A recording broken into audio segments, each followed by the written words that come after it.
Ipapatawag sa Commissioner's Office si Justin Baltasar at Assistant Coach Di Matulak dahil sa luto gesture nito laban sa Ginebra. Ayon kay Kume, patas daw ang tawagan dito sa PBA at malayong mangyari ang sinasabi ng mga tao na may dayaan sa likod ng mga pito ng referees.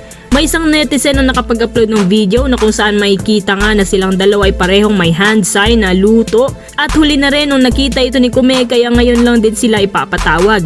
May screenshot din ng kabi-kabilang anggulo ang nagpapatunay na ito talaga yung ginawa nila sa kasagsagan ng laban. Sa katunayan, kahit nung game 1 pa lang ng laban, may mga ganitong problema na talaga ang Converge. Ayon kay Coach Delta Pineda, panay reklamo nga raw ang mga bata. Halos lahat sila nagsasabi na konting kembot lang foul sila agad.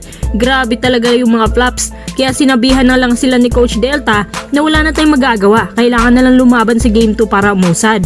Sa totoo lang, ito naging laban ng Converge at Ginebra.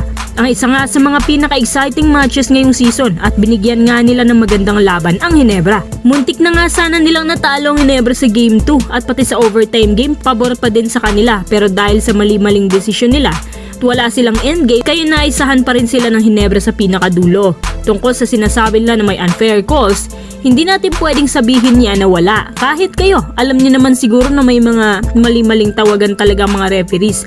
Pero para sa akin bilang isang professional player, tahimik ka na lang kasi kapag hindi, lalaki lang ang gulo, mapaparusahan ka pa. Tsaka kasalanan naman nila kung ba't natalo sila sa game 2. Tsaka yung mga free throws nila hindi nga lang may pasok. Kahit may maling tawagan, mali pa rin yung luto hand gesture na ginagawa nila. Parang pinapakita nyo na lang na hindi nyo pa rin tanggap ang resulta ng laban. Bawi na lang sa susunod. Total may mga big experiences naman sila na pwedeng maging tulay para umusad na rin finally.